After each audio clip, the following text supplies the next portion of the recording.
صدق الله مولانا العظيم وصدق رسوله النبي الكريم ونحن على ذلك من الشاهدين والشاكرين والحمد لله رب العالمين رمضان المبارك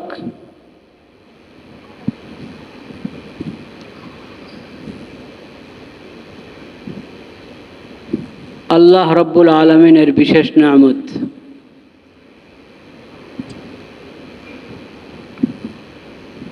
হাদিস শরীফে এসেছে এই মাস সম্পর্কে, গুনমুন লিল মুমিন ওয়া নিকমাতুন লিল ফাজির। এই মাসটি মুমিনদের জন্য হলো গনিমতের মাস, তার ঈমান আমলের তারাক্কি,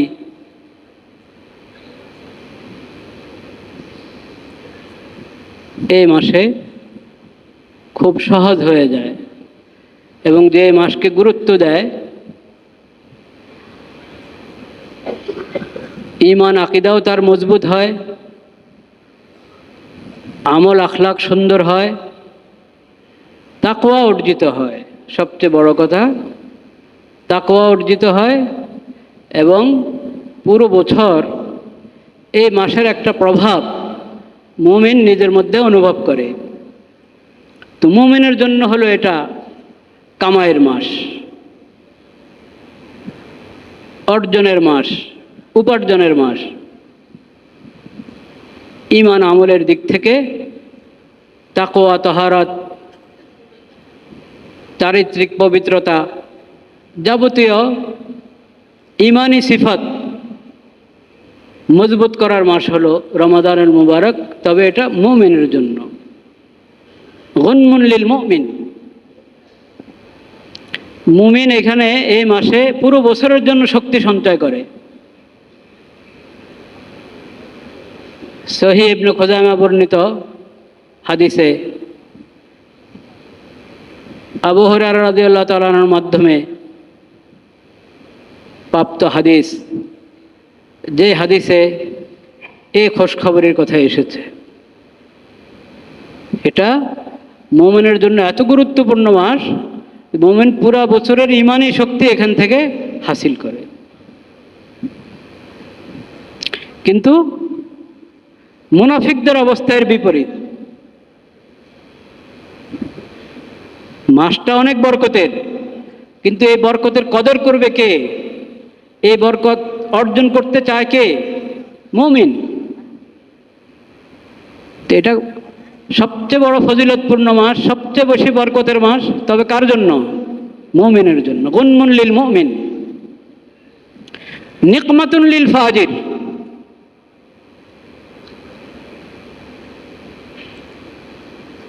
মুনাফিক এবং পাপিষ্ঠ ব্যক্তি, তাদের অবস্থা ভিন্ন। তাদের জন্য এই বরকতের মাস আযাবের কারণ হয়, কারণ তারা এই মাসের মূল্যায়ন করতে জানে না। এই বরকতের মাস থেকে বরকত নিতে জানে না, বরকত নেওয়ার নিয়ত নাই তাদের। তারা থাকে, মুমিনরা যেহেতু ইবাদতে ব্যস্ত থাকে, তো মুনাফিক এবং পাপিষ্ঠ ব্যক্তিদের সুযোগ বাড়ে তাদের যত কুমতলব আছে ওটা পুরো করার। রমজান এদের জন্য কোনো কাজে আসে না। দেখেন না মাগুরা কি ঘটনা ঘটে গেল, হ্যাঁ, কি লোমহর্ষক ঘটনা। এটাকে তো পাশবিকতা বলাও কম। এটা রমজানে ঘটেছে না ঘটনা? এদের রমজান না। এই ধরনের লোকদের ব্যাপারে কোরআন কারিমে এসেছে, উলাইকা কাল আনআম বাল হুম আযাল। এরা হলো পশুর মতো। আল্লাহ রাব্বুল আলামিন বলেন, না, পশুর চেয়েও আরো খারাপ।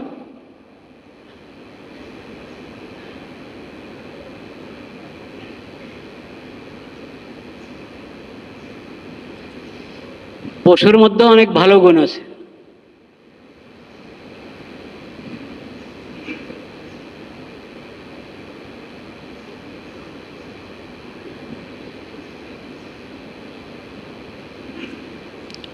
তো রমজানের বরকত হাসিলের জন্য ঈমান জরুরি। এই বরকতের কদর বোঝা জরুরি।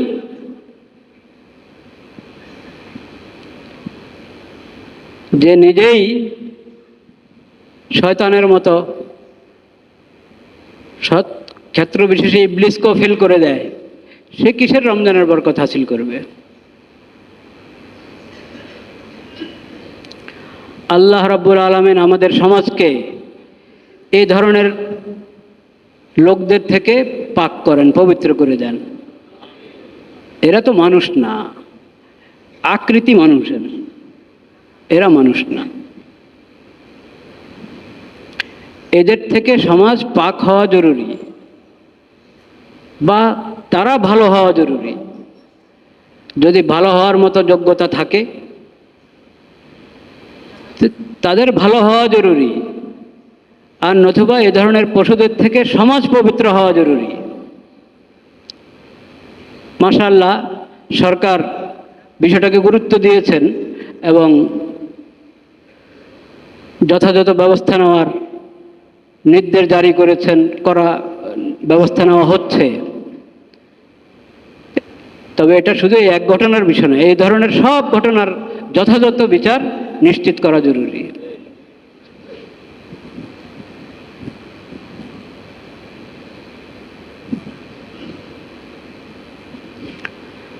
লা ইলাহা ইল্লাল্লাহ। এবং এগুলোর কারণের উপরেও দৃষ্টি দিতে হবে। কেন ঘটে? কিসের অভাবে? ভালো চরিত্রের অভাবেই তো, ঈমানের অভাবে, তাকওয়ার অভাবে, আখিরাতের ফিকিরের অভাবে। আল্লাহর ভয় নাই, কবরে হাসরে আল্লাহর কাছে জবাব দিতে হবে, আল্লাহর সামনে দাঁড়াইতে হবে, এই অনুভূতি নাই। এই অনুভূতি লোপ পেতে পেতে একবারে মনুষ্যত্বে শেষ হয়ে গেছে। সেজন্য যত ধরনের বেহায়াপনা, এটা থেকে সমাজকে মুক্ত করতে হবে, এটা জরুরি। বেহায়াপনা থেকে সমাজ যদি মুক্ত না হয় তো ধীরে ধীরে কিছু মানুষ এরকম মনুষ্যত্ব হারিয়ে পাশবিকতা করতে থাকবে। সমাজকে যত বেহায়াপনা আছে ওটা থেকে পবিত্র করা জরুরি। ইসলামের শিক্ষা নাও, চারিত্রিক পবিত্রতার বিষয়ে ইসলাম অনেক গুরুত্ব দিয়েছে, এবং এই পবিত্রতা সমাজ থেকে উঠে যায়, নষ্ট হয় যত রাস্তা, সব রাস্তা কিন্তু ইসলামী শরীয়ত বন্ধ করেছে। কিন্তু ওগুলোর ব্যাপারে মুসলিম উম্মতের যে গুরুত্ব দেওয়া দরকার, শরীয়ত যা যা নিষেধ করেছে এবং এই চারিত্রিক পবিত্রতা ঠিক রাখার জন্য যত বিধান শরীয়ত দিয়েছে, এই বিধানগুলোর আমরা গুরুত্ব দিই। যা কিছু নিষেধ করেছে চারিত্রিক পবিত্রতা যাতে নষ্ট না হয়, ও সব নিষেধাজ্ঞা মেনে চলি, এই মানসিকতা মুমিনদের মধ্যে থাকতে হবে, সমাজের প্রত্যেক সদস্যের মধ্যে থাকতে হবে।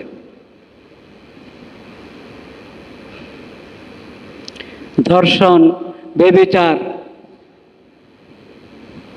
এবং ট্রান্সজেন্ডার, এগুলো তো বিকৃত মস্তিষ্কের কাজ, বিকৃত মস্তিষ্কের। ট্রান্সজেন্ডারের দপ্তর হবে এই দেশে, আর এই দেশ দর্শন এবং বেবিচার মুক্ত হয়ে যাবে, এটা চিন্তা করবেন না কখনো, এটা হবে না। কোনো অপরাধের চিকিৎসা করতে হলে গোড়া থেকে চিকিৎসা করতে হবে, উপর দিয়ে মলম লাগালে হয় না কখনো।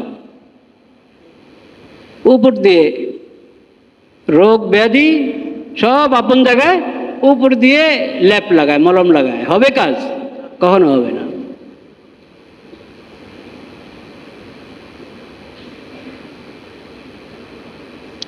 আল্লাহ রাব্বুল আলামিন আমাদের এই দেশকে পবিত্র রাখেন, পুরা মুসলিম বিশ্বকে পবিত্র রাখেন। ইসলামী শিক্ষাগুলোর কদর করার আমাদেরকে তৌফিক দান করেন। ইসলামী সব শিক্ষা তো এই ধরনের যত জঘন্য দুর্ঘটনা ঘটে ওগুলোকে বারণ করার জন্য, ওইরকম ঘটনা যাতে না ঘটতে পারে পূর্ব থেকে ব্যবস্থা গ্রহণ, এটা হলো ইসলামী শরীয়ত, নবী করিম সাল্লাল্লাহু আলাইহি সাল্লামের সুন্নত, পবিত্র শিক্ষা এর গোড়ার কথা। এখন যদি সর্বশেষ নবী, রহমতের নবী, বিশ্ব নবী হযরত মুহাম্মদ মুস্তাফা সাল্লাল্লাহু আলাইহি সাল্লামের উম্মত এই শিক্ষার কদর করতে পারে তাহলে সার্থক। লা ইলাহা ইল্লাল্লাহ, লা ইলাহা ইল্লাল্লাহ, লা ইলাহা ইল্লাল্লাহ। আল্লাহ রাব্বুল আলামিন কোরআন কারীমের মধ্যে রমাদানের মাস সম্পর্কে এবং রোজার বিধানের আলোচনা করার সঙ্গে সঙ্গে, বরং আলোচনার মাঝে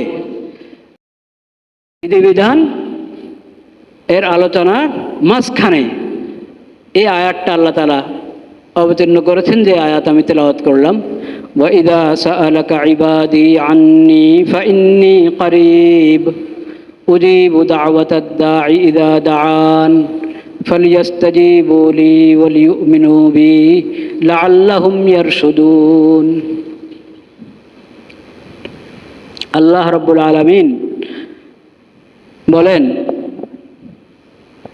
আমার বান্দারা, আল্লাহর নবীকে আল্লাহ বলছেন, আমার বান্দারা যদি আপনাকে জিজ্ঞেস করে যে আমাকে কিভাবে, আমার কাছে প্রার্থনা করবে কিভাবে, আমাকে ডাকবে কিভাবে, এরকম প্রশ্ন এসেছিল নবী করিম সাল্লাল্লাহু আলাইহি ওয়াসাল্লামের কাছে। আমরা যে আল্লাহর কাছে প্রার্থনা পেশ করি, দোয়া করি, তো খুব আওয়াজ করে করবো কিনা, ইয়া রব ইয়া রব ইয়া আল্লাহ ইয়া আল্লাহ জোরে আওয়াজ করে আল্লাহকে ডাকবো, নিজের যা আল্লাহর কাছে চাচ্ছি সেটা পেশ করব, নাকি আল্লাহ তাআলা একবারই খুব কম থেকে কম আওয়াজ,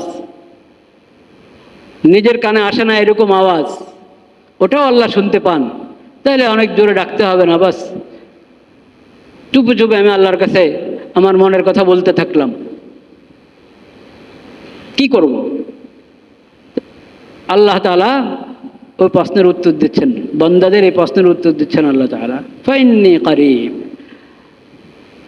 আর আমি তো তোমার অতি নিকটে, তুমি তোমার যত নিকটে এর চেয়ে বেশি নিকটে আমি। উজিবু দাওয়াতাদ দাঈ ইযা দাআন, যেই আমাকে ডাকবে আমি তার ডাকে সাড়া দেব, যেই ডাকবে আমি তার ডাকে সাড়া দেব।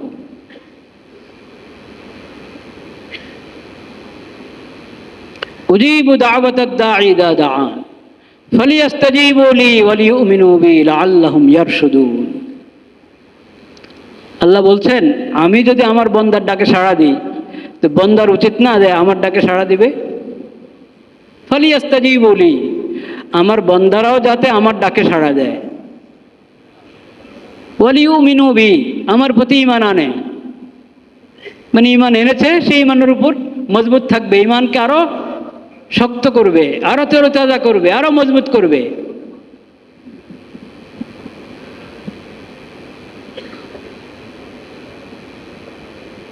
আমরা যে দোয়া করি, দোয়া তো আল্লাহ কবুল করেন, দোয়া আল্লাহ কি করেন? কবুল করেন। কোন দোয়ার শর্ত একবারে কম, দোয়া কবুল হওয়ার শর্ত একবারে কি কম। কোনো পাপের কাজের জন্য দোয়া করবা না, পাপের কাজ তো এমনি পাপ, হারাম, নাজায়েজ, গুনাহ, ওটার জন্য শয়তানের স্বার্থ অর্জন করার জন্য, নফসের স্বার্থ অর্জন করার জন্য আল্লাহর কাছে দোয়া করবা, নাউজুবিল্লাহ, এটা তোমার ক্ষতির কারণ হবে। পাপের জন্য দোয়া করো না, আত্মীয়তা ছিন্নর জন্য দোয়া করো না, এইসব দোয়া কবুল হবে না, কবুল করেন না আল্লাহ তাআলা। এই ধরনের দোয়া করাই না যায়। আর যদি এই ধরনের দোয়া কবুল হয়ে যায় সেটা তো আমার জন্যে ক্ষতি। আর শর্ত কি? পানাহার হালাল হইতে হবে। হারাম থেকে, খাদ্য যদি হারাম হয়, পানাহার যদি হারাম হয়, তো আমি যতই, এমনকি সফরের অবস্থায় যেখানে দোয়া কবুল হয় বিশেষভাবে সফরের অবস্থায়, ওই সময়ের দোয়াও কবুল হয় না। পানাহারটা হালাল হইতে হবে, দোয়া কবুল হইতে হবে, এটা একটা শর্ত, অনেক গুরুত্বপূর্ণ শর্ত। সমাজের মধ্যে আমর বিল মারুফ নাহি আনিল মুনকার থাকতে হবে, এ আরেক শর্ত। কঠিন কঠিন শর্ত এগুলা। এর ভিতরেও এইসব শর্তের কমি কোথায় পরও আল্লাহ তাআলা দোয়া কবুল করেন, ওটা আল্লাহর মেহেরবানি, ওটা আল্লাহর মেহেরবানি। কিন্তু দাবি, আল্লাহ যে মানে দোয়া কবুল করার যে ব্যাপক ঘোষণা দিয়ে দিয়েছেন, ওয়াকালা রাব্বুকুম উদউনি আস্তাজিব লাকুম, দোয়া করো, করলে আমি কবুল করব, সেটা শর্ত আছে। কিন্তু ও শর্ত ছাড়াও আল্লাহ কবুল করেন মেহরবানি করে অনেক সময়। কিন্তু ওয়াদা, আল্লাহ যে ওয়াদা করেছেন দোয়া কবুল করার, ওই ওয়াদার মধ্যে শর্ত আছে। সে শর্তের বাইরে কবুল হয়ে গেলে আপনি শুকর আদায় করেন, কিন্তু উদাসীন হবেন না, উদাসীন হবেন না। আল্লাহ যে শর্ত দিয়েছেন ওটা তো আমাদের ফায়দার জন্য। এই শর্ত, দুইটা শর্ত আমি বললাম, তিনটা কথা। পাপের জন্য দোয়া করবে না, এক। দুই নম্বর, বিশেষ করে আত্মীয়তা ছিন্ন করা, এটা অনেক বড় পাপ, কবিরা গুনাহ।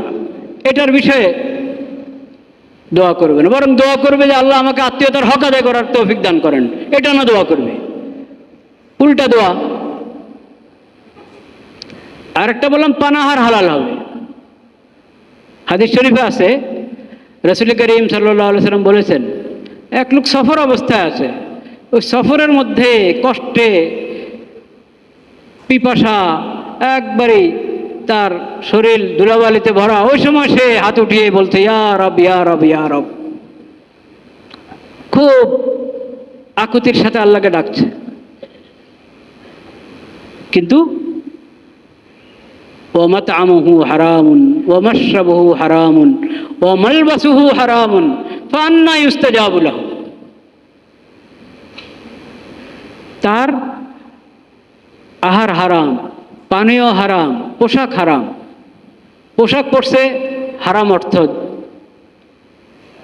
পানাহার হারাম অর্থের, খাওয়া দাওয়া হারাম অর্থের। তো এখন এর রক্ত মাংসের মধ্যে হারাম মিশে আছে। এই লোক এই ইয়া রব বলছে, আন্না ইউস্তাজাবু লাহু, কিভাবে তার দোয়া কবুল হবে? মুসলিম শরীফে হাদিস আছে, আন্না ইউস্তাজাবু লাহু, তার দোয়াটা কবুল হবে কিভাবে? যাই হোক, তো আল্লাহ রাব্বুল আলামিন দোয়া কবুল করেন। আপনি যেভাবে চিন্তা করেছেন যে আমার দোয়াটা এইভাবে কবুল হতে পারে, ওইভাবেও কবুল করেন আল্লাহ তাআলা কখনো। কিন্তু অনেক দোয়া আল্লাহ তাআলা কবুল করেন ভিন্ন পদ্ধতিতে, এটাও বান্দার ফায়দার জন্য। যেটা দোয়া কবুল করার একবারে অকল্পনীয় পদ্ধতি, সেটা হলো আপনি যা দোয়া করেছেন কিচ্ছু পান নাই, দুনিয়াতে কিচ্ছু পান নাই, একবারে কিছুই না। যার বাস্তবতা জানা নাই সে হতাশ হবে, হতাশা পেয়ে বলবে তাকে আহা দোয়া কবুল হলো না। এটাও নিষেধ, দোয়া করে এই কথা বলতে নাই যে আমি তো দোয়া করেছি কিন্তু কবুল হয় নাই। হাদিস শরীফে এটা নিষেধ এসেছে। দোয়ার ব্যাপারে তাড়াহুড়া করতে নাই। আল্লাহ তাআলা কারো দোয়া 40 বছর পরও কবুল করেছে। 40 বছর পরে, 40 বছর পর্যন্ত দোয়া করতে থাকবে? কিছুদিন দোয়া করলো কবুল আর অবশ্যই আচ্ছা এটা হবে না, থাক, বাদ দাও। তো দোয়া করতে করতে দোয়া কমিয়ে দিলাম, এক পর্যায়ে দোয়া বন্ধ হয়ে গেল, এটা হয়তো অত বড় অপরাধ না। কিন্তু এই কথা বলা যে আমি তো দোয়া করছি কবুল হয় নাই, এটা অন্যায়। এরকম কথা আমরা কখনো না বলি। তো আমি বলছিলাম আল্লাহ দোয়া কবুল করেন কিভাবে? এমনভাবে কবুল করেন যে আমরা চিন্তাও করতে পারি না। একটা, এটা দুনিয়াতে আপনি কিচ্ছুই পেলেন না, যা দোয়া করলেন সব মনে হয় যেন শেষ, হাওয়ার উপরে চলে গেছে।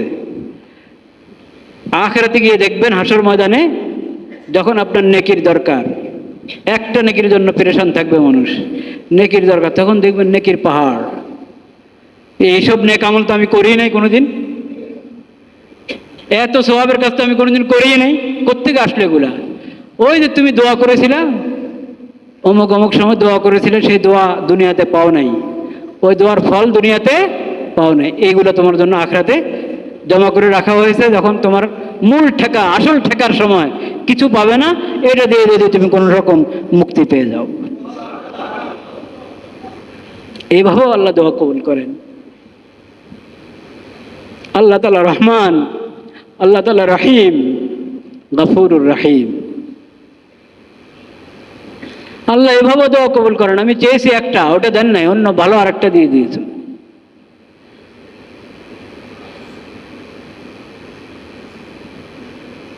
আমি দোয়া করেছি আমার যেন ছেলে সন্তান হয়, ছেলে হয় নাই, হয়েছে কি মেয়ে। কেন জানি একটা জাহেলি পদ্ধতি, অনেকে প্রথমে মেয়ে হলে অসন্তুষ্ট হয়ে যায়, বা একবারের পর আরেকবার, দ্বিতীয়বার তৃতীয়বার মেয়ে হলে অসন্তুষ্ট হয়ে যায়। কখনো অসন্তুষ্ট হবেন না। এটা তো অমুসলিমদের চিন্তা এরকম। মেয়ে হলে নাখোশ হওয়া, এটা কার স্বভাব? অমুসলিমদের স্বভাব, মুশরিকদের স্বভাব। মুসলিম তো খুশি হবে, ছেলে হলো খুশি হবে, মেয়ে হলো খুশি হবে, মেয়ে হলে আরেকটু বেশি খুশি হবে। তো আপনি ছেলে চেয়েছিলেন, ছেলে পান না, মেয়ে পেয়েছেন। মেয়ে চেয়েছিলেন, দুই তিনটা মেয়ে আল্লাহ তাআলা কয়েকজন ছেলে দিয়েছে, এখন একটা মেয়ে যদি হতো, কয়েকটা মেয়ে হয়েছে, এখন যদি আল্লাহ একটা ছেলে দিত। চেয়েছেন ছেলে, পেয়েছেন মেয়ে, চেয়েছেন মেয়ে, পেয়েছেন কি ছেলে। তো কেমন যেন আমার দোয়া কবুল হলো না। কিন্তু আল্লাহ কি দিয়েছেন? ছেলের জায়গায় মেয়ে দিয়েছেন। ওই মেয়েকে আল্লাহ তাআলা কোরআনের হাফেজা বানিয়ে দিয়েছেন। তার ঘরে এক ছেলে, আপনার নাতি, এক ছেলে এসেছে, সে অনেক বড় দিনের দায়ী হয়েছে, অনেক বড় আলেম হয়েছে। এটা তো আপনি চান নাই, চেয়েছিলেন, আমার কি হোক, একটা ছেলে হোক ব্যাস। সেই ছেলে আপনার জন্য কল্যাণ হতো কি হতো না সেটা আল্লাহ জানেন। আল্লাহ দিয়েছেন মেয়ে, মেয়ের ঘরে হয়েছে ছেলে, সেই ছেলে হয়ে গেছে দিনের দায়ী।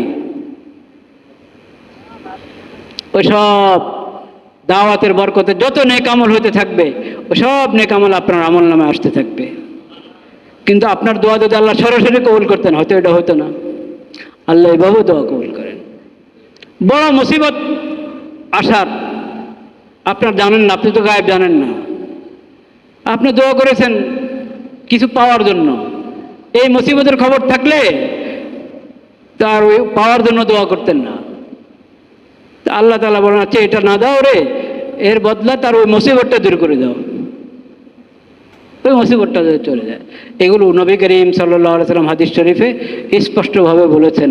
দোয়া আল্লাহ তাআলা কতভাবে কবুল করেন। এজন্য দোয়া করে কখনো নৈরাশ হবেন না। দোয়া করে আমরা যেন কখনো কি নৈরাশ না হয়ে, দোয়া তো কবুল হলো না, এটা কখনো না বলি। হ্যাঁ, দোয়ার শর্ত পূরণ করার চেষ্টা করি। পানাহার যাতে হালাল হয়, লেবাস পোশাক হালাল হয়, বাসস্থান হালাল হয়, দোয়ার শর্ত পুরা করার চেষ্টা করি। সমাজের মধ্যে আমর বিল মারুফ নাহি আনিল মুনকার প্রতিষ্ঠা থাকা, এটা দোয়া দ্রুত কবুল হওয়ার জন্য এটা শর্ত।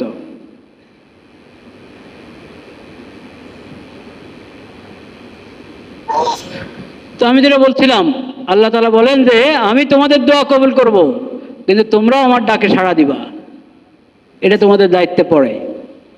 ফালিউমিনু ফালইস্তাজিবু লি ওয়ালিউমিনু বি লাআল্লাহুম ইয়ারশুদুন। তোমরা হেদায়েতের উপরে প্রতিষ্ঠিত থাকবে যদি আমার ডাকে সাড়া দিতে থাকো। আল্লাহ বলেন, আমার প্রতি যদি ঈমান আনো, আমার ডাকে সাড়া দাও, তাহলে তোমরা হেদায়েতের উপরে থাকবে, আর আমি তোমাদের দোয়া তো কবুল করবেই। তো এই দোয়া সবসময় কবুল হয়, সব সময়। রমজান মাস এর বিশেষ আমল না দোয়া, 12 মাসের আমল, কিন্তু রমজানের মোবারক হলো তার প্রতিটা মুহূর্ত দোয়া কবুলের সময়। এই সুযোগ যেন হাতছাড়া না হয়।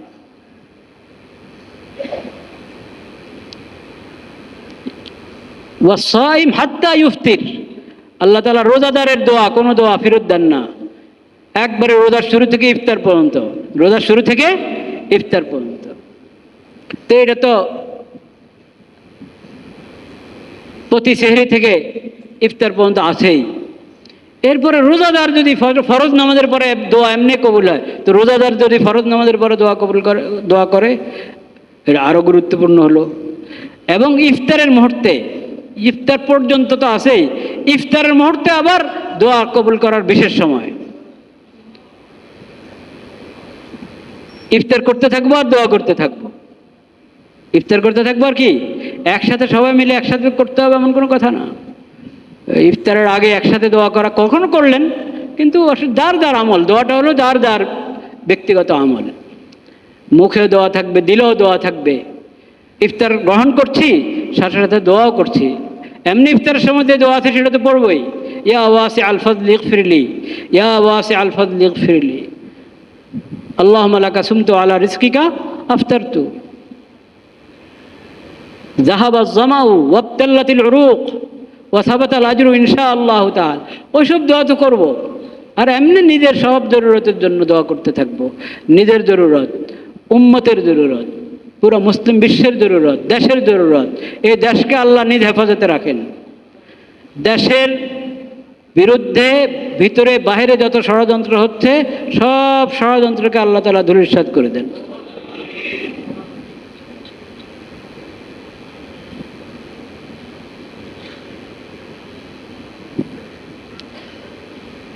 পুরো মুসলিম বিশ্বকে আল্লাহ হেফাজত করেন। ফিলিস্তিনে কি হচ্ছে, মানবাধিকার এর নাম নেয় যারা, তারা ওখানে কি পাশবিকতা করছে, রমজানে কি করছে, কিন্তু সবাই নীরব। কিছু সংস্থা আছে খালি বলে, জাতিসংঘ বলে, মানবাধিকার সংস্থাগুলো বলে, নিন্দা প্রকাশ করে। ওনাদের আর শক্তি নাই তো নিন্দা প্রকাশ ছাড়া ওনারা আর কি করবেন বলেন, নাউজুবিল্লাহ। সব মুসলিম সরকারগুলো নীরব।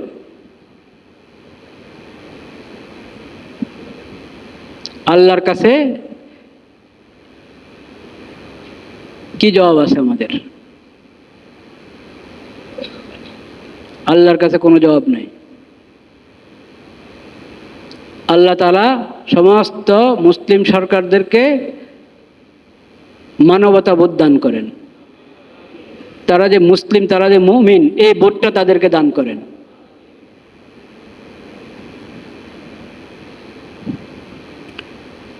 সবার জন্য, সব মুসলিমদের জন্য দোয়া করি। আর যে যেভাবে কোনো ধরনের নুসরত করতে পারি সেই নুসরত করার চেষ্টা করি। আল্লাহ তাআলা সেই তৌফিক সবাইকে দান করেন। রমজানের আরেকটি বড় আমল সদকা খায়রাত। জাকাত বর্ষ যখন পুরো হবে তখনই ফরজ। তো অনেকে জাকাত বর্ষ রমজানে ফরজ হয়, রমজানে জাকাত আদায় করবে। জাকাতকে সদকা খায়রাত বলা, জাকাতকে আমরা যদি বলি এটা দান, জাকাতের অর্থ আদায় করলো আর মনে মনে ভাবলো যে দান করেছে, এটা কি ঠিক? জাকাতকে তো দান বলা চলে না।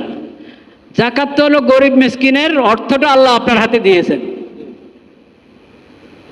তাদের জন্য এটা পরীক্ষা, আপনার জন্য পরীক্ষা। আপনার জন্য পরীক্ষা আপনি পৌঁছাচ্ছেন কিনা তাদের কাছে, তাদের জন্য পরীক্ষা যে এই অভাবানটের মধ্যে তারা আল্লাহকে স্মরণ রাখে কিনা, আল্লাহর শুকর আদায় করে কিনা, সবর করে কিনা। বড় পরীক্ষা আপনার জন্য। আপনার হাতে তাদের রিজিক আল্লাহ দিয়ে রেখেছেন, আপনি তাদের রিজিক পৌঁছানোর ফিকির করেন না, চেষ্টা করেন না। তারা কাছে আসলেও বিরক্তি বোধ করেন। কত বড় কবিরা গুনাহ এটা। অনেকে জাকাতের অর্থ কাউকে দিয়ে দায়িত্ব দেয়, জাকাতের অর্থ বিভিন্ন জায়গায় পৌঁছানোর, মনে করে যে এই লোককে যার হাতে দায়িত্ব দিল তাকে মনে করে যে তাকে দান করেছে। বিভিন্ন মাদ্রাসাতে গোরাবা ফান্ড থাকে, ওই গরিবদের হাতে জাকাত পৌঁছানোর জন্য মাদ্রাসার পক্ষ থেকে কেউ আসে ধনাঢ্য ব্যক্তির কাছে। ও বেচারা মনে করে যে আমি মাদ্রাসার পরিচালকের হাতে যে দিলাম, এটা ওনার উপরে ইহসান করলাম, বই মাদ্রাসার উপরে ইহসান করলাম। এই ধারণা ঠিক? এটা কি ইহসান? না উনি আপনার উপরে ইহসান করলেন? আপনি তালাশ করে করে খুঁজে, গরিবদেরকে খুঁজে, মিসকিনদেরকে খুঁজে তাদের হাতে পৌঁছানো দরকার ছিল। এইখানে অনেক গরিবের একজন প্রতিনিধি পেয়ে গেছেন, তার মাধ্যমে আপনি পৌঁছায় দিলেন, আপনি তো ওনার শুকরিয়া আদায় করা দরকার। কিন্তু এই বোধ তো আমাদের নাই। আমরা উল্টা মনে করি যে আমরা এহসান করছি। জাকাত এহসান নয়, জাকাত এটা এহসান নয়, এটা তো আল্লাহ ওই গরিবদের মাল আপনার হাতে দিয়েছেন। আল্লাহ দেখতে চান আপনি তাদের অর্থ তাদের কাছে পৌঁছান কিনা। জাকাতকে যে জরিমানা মনে করে, এটা কি মুনাফিকের আলামত না ইমানের আলামত? মুনাফিকের আলামত। জাকাতকে বোঝা মনে করা।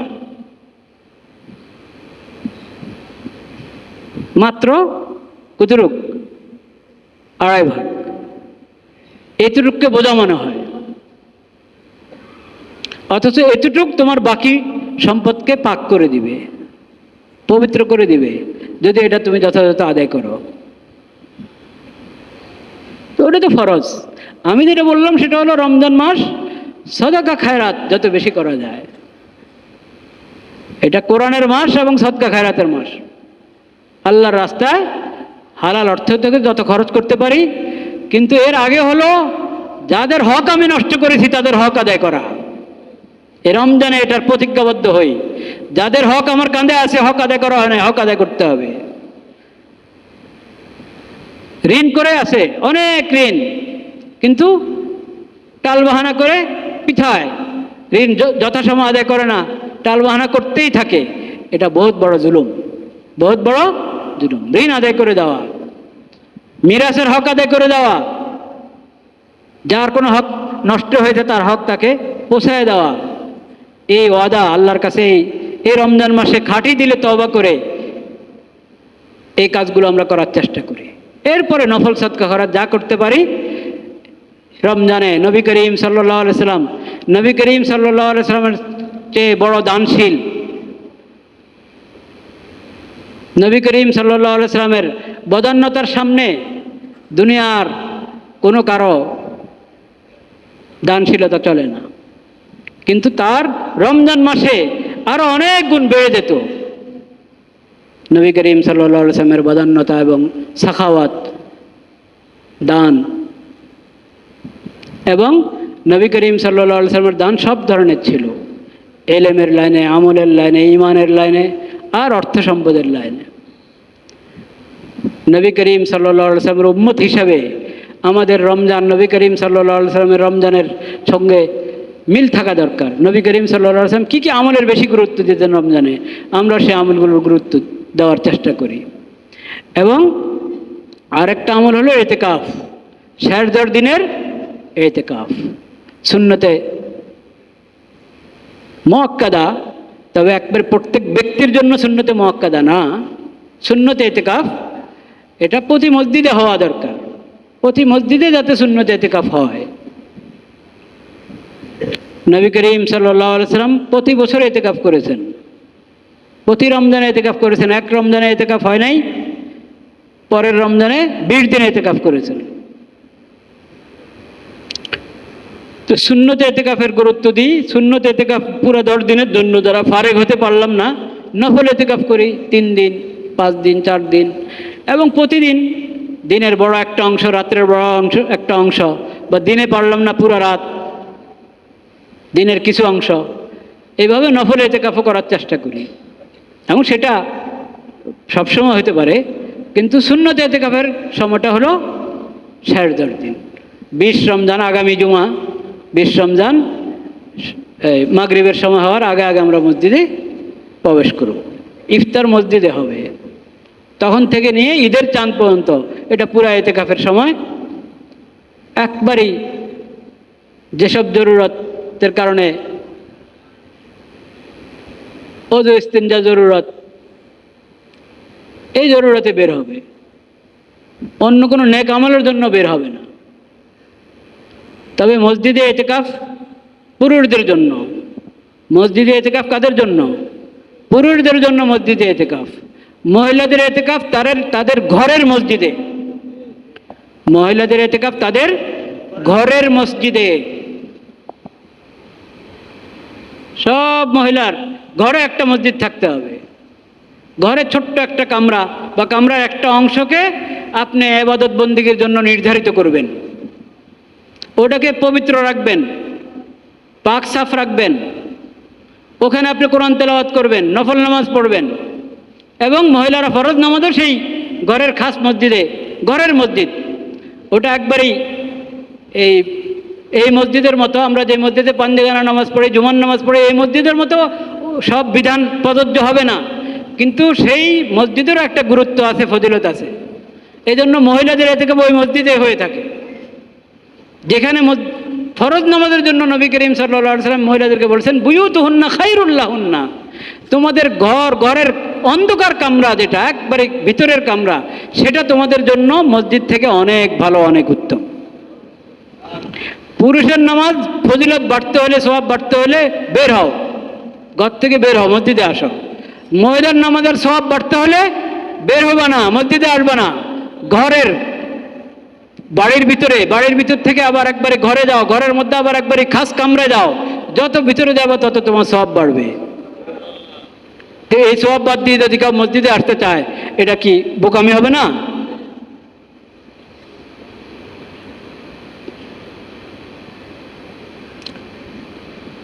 লা ইলাহা ইল্লাল্লাহ। নবী করিম সাল্লাল্লাহু আলাইহি ওয়াসাল্লামের পিছনে নামাজ পড়বে, তাও নবী করিম সাল্লাল্লাহু আলাইহি ওয়াসাল্লাম বলেছেন যে না, তোমাদের জন্য ঘরের ভিতরের কামরা উত্তম। শর্ত সাপেক্ষে অনুমতি দিয়েছিলেন। এখন সেই শর্ত কোথায়? ওটা তো অনেক আগেই আয়েশা রাদিয়াল্লাহু তাআলা আনহা বলে দিয়েছেন কথাটা। দীর্ঘ আলোচনার দাবি রাখা, আজকে আমি ওটা বলছি না। আজকে যে কথাটা বলতে চাচ্ছি, মহিলাদের ইতিকাফের সুন্নত জায়গা, বিশেষ জায়গা কোনটা? তাদের ঘরের মসজিদ। ঘরের মধ্যে যে ইবাদতের জায়গা সে নির্ধারণ করেছে নিজের জন্য, সেখানে ইতিকাফ করবে। পুরুষরা মসজিদে ইতিকাফ করবে। আল্লাহ তাআলা আমাদেরকে ইতিকাফের হক আদায় করার তৌফিক নসিব করেন। ওয়া আখিরু দাওয়ানা আলহামদুলিল্লাহ।